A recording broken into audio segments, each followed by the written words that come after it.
किराड़ी का एमएलए हत्यारा मुर्दाबाद, पीड़ित को न्याय दो, पीड़ितों को न्याय दो, आदमखोर ऋतुराज मुर्दाबाद,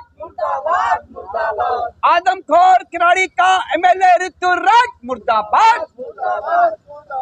किराड़ी का एमएलए मुर्दाबाद, ऋतुराज मुर्दाबाद, ऋतुराज मुर्दाबाद। March on, march on, BJP march on, march on, march on, BJP march on, गड़ो बाबा भाई गड़ो बाबा, गड़ो बाबा भाई गड़ो बाबा, जीवत रही भाई जीवत रही, जीवत रही भाई जीवत रही, यंड्रम यंड्रम यंग बड़े। हमारा प्रदर्शन केवल किराड़ी की जन समस्याओं को लेकर है। किराड़ी में जब से 10 साल पहले ये विधायक आया है, समझ लो कि शनि आ गया, राहु केतु आ गया, ग्रहण लग गया इस किराड़ी को।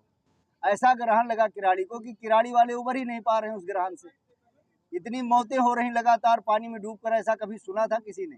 जब लोग पहले दाब कर जो है लाइट को दाब कर रेलवे लाइन के नीचे से लाते थे, तब कभी ऐसा नहीं हुआ कि जी पानी भरने से और तार लगने से करंट से आदमी मर गया सबसे 10 साल के अंदर इसके। और आप देख रहे हैं, हमने तो 4 समस्याओं को लिया है जो बहुत ही मुख्य समस्या। एक तो लगातार इन्होंने जिस तरीके से रोड को बाधित किया है, नालियों को खोद कर फेंक दिया है, उससे घरों में पानी भर रहा है। जब घरों को नीचा कर दिया इन्होंने रोडों को 8-8 फीट उठाकर, तो उसमें करंट फैल रहा और लोग मर रहे हैं, क्योंकि जो उसकी वायर हुआ है, जब उसमें पानी घुस जाएगा तो करंट पूरे घर में होगा, और करंट पूरे घर में होगा तो लोग मरेंगे भी। इसी तरीके से ना तो इन्होंने पानी की निकासी की व्यवस्था करी, रोडों को इन्होंने पूरी तरीके से बाधित कर रखा है। आप देख रहे हैं कि आदमी बाहर निकल नहीं सकता। आप किराड़ी से बाहर निकलने का एक भी मुख्य मार्ग बता दो जो इन्होंने ठीक कर रखा हो। आप हमारे दुर्गा चौक पर चले जाओ, ट्रक भी नहीं निकल सकता इस रोड से, इतना चौड़ा रोड होने के बावजूद भी। और इसके बावजूद पानी का इतना गंदा पानी आ रहा है, ये कहते हैं पानी दे रहे हैं, पानी दे रहे हैं। कहाँ पानी दे रहे हो? सीवर का पानी पिला रहे हो। हजारों हजार बीमारियां हो रही हैं लोगों को। इस तरह से इन्होंने इनकी सरकार और इन्होंने केवल किराड़ी के साथ छलावा किया है, लोगों को बेवकूफ़ बनाया है। जिन मकानों को इन्होंने नीचा किया है, पहले बोल रहे थे जब 4-4 फुट केवल 2-2 फुट मकान नीचा हुआ था, तो ये कहते थे हम धरना, वो हमारी सरकार आएगी तो हम मुआवजा देंगे। तो मुआवजा क्यों नहीं देते? आज 10 साल से आप विधायक हो, एक अन्य किसी को अगर मुआवजा दिया हो आप, तो बताइए आप मुआवजा क्यों नहीं दे रहे हो? आपको मुआवजा देना चाहिए जिनका मकान किया है। बड़े मुश्किल से गरीब आदमी एक मकान जीवन में एक बार बना पाता, लेकिन आपने उसका जीवन ऐसा कर दिया कि उसको यहाँ से मकान बेचकर बाहर जाना पड़ रहा है। योजनाबद्ध तरीके से आपने यहाँ के सरमाएदारों को फायदा पहुँचाने के लिए इस तरीके का काम किया है। लोकतंत्र की ये बड़ी विकट स्थिति है, खासकर दिल्ली के अंदर, कि हम वैश्विक लोकतंत्र की बात करें तो भारत का सबसे बड़ा लोकतांत्रिक देश है, और सबसे बड़े लोकतांत्रिक देश के उसकी राजधानी के अंदर ऐसी स्थिति और विकट स्थिति पैदा हो जाए कि लोग पलायन को मजबूर हो जाएं। किस कारण से पलायन कब होता है? जब जंगल में आग लग जाती है।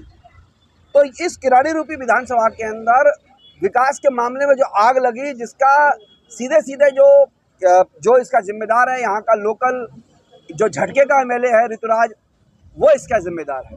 यहाँ पर लगातार मौतें हो रही है, करंट से मौतें हो रही है। आज भी ट्रांसफार्मर जो है नांगलों की तरफ जा रहे थे, तो एक अचानक ईश्वर की रूप था, बेचारा वो स्वान का रूप लेकर के एक कुत्ता जा रहा था और करंट से मर गया। उसके कारण से सैकड़ों लोगों को पता चला कि इस पूरे के पूरे ट्रांसफार्मर में करंट है। वो तो ईश्वर का रूप था, वो स्वान, वो कुकुर, वो कुत्ता, जिससे के कारण से हमारे को इतने सारे लोगों की जान बची। आप जब केजरीवाल कल जेल से बाहर आए, मैंने देखा ऋतुराज ठुमके लगा रहा था और ऐसे क्रांति कर रहा था जैसे कि उसको, जैसे देश को, युगांडा देश को आज़ाद करा के आए हैं, या नाइजीरिया को या तंजानिया को आज़ाद करा के आए हैं। अरे भाई, न्यायालय ने कहा है इनका मुख्यमंत्री के दफ्तर नहीं जा सकता। न्यायालय ने कहा है किसी फाइल पर साइन नहीं कर सकता। किन्हीं गवाहों को प्रभावित करने का प्रयास करेगा तो वापस जेल में जाएगा। यानी कि आपको बाहर सिर्फ इसलिए किया गया है सामान्य रूप से, जमानत तो बलात्कारियों को भी मिल जाती है। आप लोग अभी यहाँ पर बैठकर मुआवजे की भी मांग कर रहे हैं, जिनके मकान नीचे हो गए। क्या लगता है आप लोगों के प्रयास से मुआवजा मिलेगा उन लोगों को? देखिए, 2015 के अंदर आम आदमी पार्टी ने बोला था जहाँ जहाँ पर मकान नीचे हो जाएंगे मुआवजा देंगे। दो भाई मुआवजा दो। भैया, हमें मुआवजे तो छोड़ो, आप हमें जिंदा रहने के लिए निवेदन कर रहे हैं हम आम आदमी पार्टी के इस ऋतुराज एमएलए से। इसको कुछ नहीं पता, एक्चुअली झटके का नेता है ये, इसके चेहरे पे 5000 वोट नहीं है। अच्छा ये जानते हैं, लेकिन मैं आज हम तो धरना दे रहे हैं। आज तिवारी जी ने बड़ी हिम्मत करी, जो कार्य हमने प्रारंभ किया किराड़ी में कई जगह धरना प्रदर्शन और विरोध प्रदर्शन होगा, आम जनता भी इसमें शामिल होगी। लेकिन सबसे बड़ी विकट स्थिति यह है कि सरकार इस पर संज्ञान लेने को तैयार नहीं है। तो अब हम क्या करेंगे? हमारे पास एक रास्ता बता है, किराड़ी से ये जो आंदोलन की बयारबाही है, ये एलजी साहब को इस पर संज्ञान लेना होगा। एक सवाल और पूछना चाहूंगा, क्योंकि आप पूर्व विधायक रह चुके हैं यहाँ पर और आपको स्थिति के बारे में पता है। अभी लोग ये कह रहे हैं कि चुनाव से पहले ही आप लोग धरना प्रदर्शन क्यों कर रहे हैं? इससे पहले कहाँ रहे? ये सब आम आदमी पार्टी के कुछ दलाल हैं, वो कह रहे हैं। जनता को तो सब पता है, हम लोग आंदोलन बहुत पहले से कर रहे हैं, पहले भी किए थे और परमानेंट हमारा कार्यक्रम और जो है लगातार जारी है। हमने कब नहीं किया? कोरोना के अंदर सबसे ज्यादा हमारे लोग आंदोलन में थे, सबसे ज्यादा लोग भोजन दवाइयां हम लोगों ने बांटी, राशन कोरोना के अंदर सबसे ज्यादा हमारे लोगों ने बांटा। इन लोगों ने क्या बांटा? 2 साल पहले अगर नगर के अंदर सबसे ज्यादा ट्रकों में भर भर के राशन अनाज को दिया गया और यही केजरीवाल के लोग कहते थे हम लोग कोरोना का सुइया नहीं लगाएंगे। ये ऋतुराज सबसे पहले जाके पछवाड़े में सुइया लगवा के आया था। ये तो हम लोग लगातार आंदोलन कर रहे हैं, क्षेत्र में आंदोलन कर रहे हैं और विजय जी जैसे लोग हमारे बीच में आंदोलन को आगे बढ़ा रहे हैं। मैं ऐसे कार्यकर्ता। एक सवाल अभी ये जो पोस्टर लगा इसमें लिखा है रोडों को बाधित किया जा रहा है, तो जब निर्माण कार्य होता है तो कहीं ना कहीं रोडों को भी बाधित किया जाता है, क्योंकि निर्माण कार्य की वजह से आवाजाही में भी दिक्कतें होती हैं। देखिए ऐसा है पत्रकार महोदय, निर्माण कार्य की एक सीमा होती है, एक प्रारंभ होता है और डेडलाइन भी होती है। आपका सीवरेज सिस्टम जो यहाँ 500 करोड़ का प्रारंभ हुआ 2014 से, उसको 17 में समाप्त हो जाना चाहिए था। ऐसा क्या इनके दिमाग में सनक है कि सोम बाजार रोड बनेगा 5 मई को और 9 मई को आके उखाड़ देंगे? कोई दिमाग भी तो होता होगा, कुछ पागलपन है क्या इनके अंदर? मेन मुबारकपुर रोड ये कूद कूद के ऋतुराज बोलता था दोस्तों ऐसे ताली बजा बजा के, और रात को 1 बजे दारू पी लेता है, रात को 1 बजे दारू पीने के बाद फिर आ जाता है रोड पर कि 1 बजे 8.5 वर्षों के बाद हम लोग जो हैं हम ये रोड बना रहे हैं। और वो अगर नगर के स्टैंड पर जाकर पूरा कोलैप्स हो गई रोड, आगे 70 फुटा पे कोलैप्स हो गई रोड। यानी कि एक रोड जो 8.5 वर्षों में बनेगी वो 1 साल भी नहीं चलेगी। 40 फुटा रोड पिछले 9 साल से बर्बाद है। और मैं किराड़ी की जनता से कहना चाहता हूँ, चुनाव आए तो इनके झांसे में नहीं आया कहीं पर 1-1 इंच के आरसीसी डाल देंगे और आप कहेंगे रोड बन गया। वो 6 महीना नहीं चलता है। इनकी मेन मुबारकपुर रोड 6 महीने नहीं चली है। रोड नाली की तो बात छोड़िए, वो तो है ही है। चारों तरफ हम लोग बंधक बन गए, पानी 7, 8, 9 फीट हो गया। हमारे ये वकील साहब है, इन्होंने भी हाई कोर्ट के अंदर पटिशन डाली। उन परिवारों को क्या कहेंगे जिनके घर के चिराग उजड़ गए हैं? इस बार काफी ज्यादा मौतें देखने को मिली है किराड़ी। भाई देखिए, मौतों का कारण क्या था? मैंने तो सरकार से कहा कि डीएसआईडीसी, और हमने लगातार आज कर रहे हैं कि डीएसआईडीसी में जहाँ जहाँ पानी जमा है वहाँ के अधिकारियों के खिलाफ एफआईआर हो। एफआईआर करवाई भी, हमारे सांसद जी ने भी कराई है। ना आपके लोगों को मुआवजे मिले, आपको और ज़्यादा बंटाधार आपके यहाँ पर कर दिया।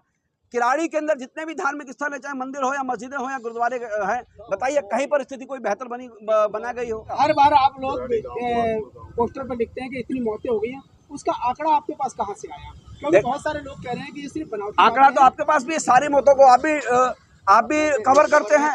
पिछले 8-9 साल से तो मेरे ख्याल में तो हम तो कम बोल रहे हैं, 200 से ज़्यादा लोग गए हैं। और उसके बाद आज हादसा, किराड़ी गांव इतना सुंदर गांव था, निठारी गांव इतना सुंदर गांव था, और मुबारकपुर तो बिल्कुल ही वेंटिलेटर पे चला गया।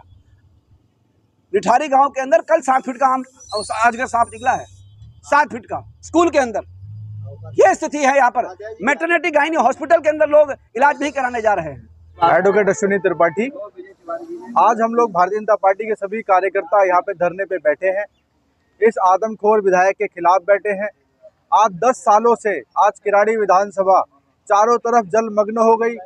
चारों तरफ 4 से 5 फुट 4-4-5 फुट पानी लगा हुआ है। इनकी कौन सी नीतियां हैं जो ये काम नहीं कर पा रहे? और मैं ये भी कहना चाहता हूं, जैसे हमारे विधायक जी ने बताया कि 136 मौतें जो जल भराव के जल में डूबने की वजह से हुई हैं, ये सारी की सारी जिम्मेदारी यहाँ के दिल्ली सरकार की, अरविंद केजरीवाल की और यहाँ के विधायक ऋतुराज की है। और अगर ये मौतें हो भी गई तो ये ऐसा कौन सा निकम्मा विधायक है जो उनके घर तक नहीं जाता, उनके घर की सुध नहीं लेता, जिसके घर में मौतें हुई हैं उनके पास जाकर के उनकी सहानुभूति तक नहीं देता। और मैं चैलेंज के साथ कहना चाहता हूँ, आपने आज तक एक बच्चे को मुआवजा नहीं दिलाया। आपने जब सरकार में विधानसभा का चुनाव लड़ने आए तो आपने ये बोला था कि मैं जिनके भी मकान नीचे हो गए हैं उनको कंपनसेशन देंगे, आपने उनको कंपनसेशन तक नहीं दिया। और अगर एक बात बताइए, आज किराड़ी विधानसभा की ऐसी स्थिति है कि आप चारों तरफ में से किराड़ी विधानसभा के अंदर घुस नहीं सकते। कम से कम विधायक होने के नाते, किराड़ी विधानसभा का प्रतिनिधि होने के नाते आपको इस समय किराड़ी विधानसभा के दुख के साथ खड़े होना चाहिए। और मैं तो ये भी कहना चाहता हूँ कि आपको स्वतः आकर के अपना इस्तीफा दे देना चाहिए, क्योंकि विधानसभा के लोग आपको प्रतिनिधि बना के भेजते हैं कि आप हमारी सेवा करेंगे। और अगर आप इसमें विफल हो गए, आपसे काम नहीं हो पा रहा, आपको स्वतः इस्तीफा दे देना चाहिए और आपकी जगह दोबारा इलेक्शन करके कोई नया अपॉइंट करना चाहिए।